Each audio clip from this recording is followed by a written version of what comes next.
Hello mes nappies! Bienvenue dans ce 9e épisode de notre série dédiée aux cheveux naturels. Dans l'épisode précédent, nous avons parlé de l'importance de continuer à prendre soin de ses cheveux même lorsqu'on porte des coiffures protectrices. Aujourd'hui, on aborde un sujet qui préoccupe beaucoup d'entre nous, la casse des cheveux. Pour en discuter, je suis ravie d'être accompagnée de Lisa, une amie qui a les cheveux crépus et qui a beaucoup d'expérience à partager. Lisa, tu as déjà eu des problèmes de casse? Oui, c'est un vrai casse-tête. Mes cheveux cassent souvent, surtout quand je les démêle. C'est vraiment frustrant, car j'ai l'impression de perdre des longueurs à chaque fois que je m'occupe de ma routine capillaire. J'ai remarqué que la casse est encore plus importante quand mes cheveux sont secs. Parfois, je me demande si c'est à cause des produits que j'utilise, de la façon dont je les applique, ou même de la technique de démêlage. J'ai essayé plusieurs méthodes, mais je cherche encore la solution idéale. Est-ce que tu as des conseils pour minimiser la casse?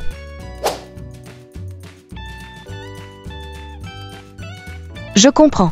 La casse des cheveux, c'est souvent lié à plusieurs facteurs. D'abord, les cheveux crépus sont naturellement plus fragiles à cause de leur structure en spirale, qui les rend plus sujets à la sécheresse et aux nœuds. Ensuite, il y a des causes externes, comme les manipulations brutales, surtout quand on démêle à sec, l'utilisation de produits inadaptés, trop riches en alcool ou en silicone, et les coiffures trop serrées qui exercent une tension sur les racines. Le manque d'hydratation et une routine capillaire irrégulière peuvent aussi aggraver le problème. Ah, d'accord. Et comment je peux éviter ça? Il y a plusieurs solutions pour éviter la casse. D'abord, il faut hydrater régulièrement tes cheveux, car les cheveux secs cassent plus facilement. Utilise des sprays hydratants à base d'eau et des leave-in conditionnés pour maintenir un bon niveau d'hydratation.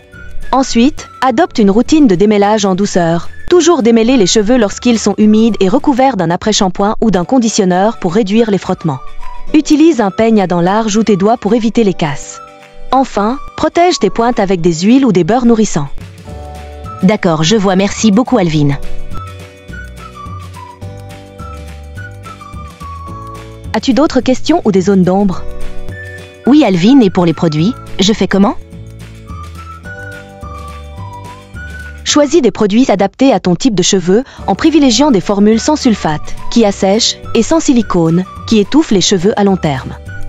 Opte pour des shampoings doux, des après-shampoings nourrissants et des masques capillaires riches en ingrédients naturels comme l'aloe vera, le karité ou l'huile de coco. Ensuite, n'oublie pas d'utiliser des huiles légères, comme l'huile de jojoba, d'argan ou de ricin, pour sceller l'hydratation après avoir appliqué ton leave-in ou ton spray hydratant. D'accord, et pourquoi ces huiles en particulier? Ces huiles aident à maintenir l'humidité dans tes cheveux tout en les rendant plus souples et moins sujets à la casse. Avec ces bons produits et ces techniques, tes cheveux resteront hydratés, forts et en pleine santé. Et si mes cheveux cassent quand même? Si la casse persiste malgré une routine capillaire adaptée et des soins réguliers, il est important de consulter un dermatologue ou un professionnel de santé. En effet, la casse excessive peut parfois révéler des carences nutritionnelles, comme un manque de fer, de zinc ou de vitamines essentielles, ou des problèmes de santé sous-jacents, comme des déséquilibres hormonaux ou des troubles thyroïdiens. Ah oui, un dermatologue pourra réaliser des analyses pour identifier la cause exacte et me proposer des solutions personnalisées, comme des compléments alimentaires ou des traitements spécifiques. Oui, exactement. Car la casse des cheveux n'est pas toujours un mauvais entretien des cheveux, parfois c'est un problème de santé sous-jacent. Oui, je comprends. Merci Alvin. Je t'en prie Lisa, ça a été un plaisir de t'avoir avec moi dans cette vidéo. N'oublie surtout pas tout ce qu'on s'est dit aujourd'hui. Ah oui, ça, je vais m'en souvenir. Super! Alors, pour résumer, hydrate bien tes cheveux, utilise les bons produits, sois douce, limite la chaleur et évite les coiffures trop serrées. Et si malgré cela tu as toujours des soucis, va voir un spécialiste. Merci, Alvin. Je me sens déjà plus prête à prendre soin de mes cheveux. Avec plaisir! Et dans le prochain épisode, on va parler rétention de longueur. Spoiler alerte, c'est le secret pour avoir de longs cheveux. D'ailleurs, si vous n'avez pas encore vu nos épisodes sur la routine capillaire, l'hydratation ou le retour aux cheveux naturels, allez les regarder. Ils regorgent de conseils pratiques pour prendre soin de vos cheveux au quotidien. J'ai hâte. Alors, on se retrouve dans le prochain épisode?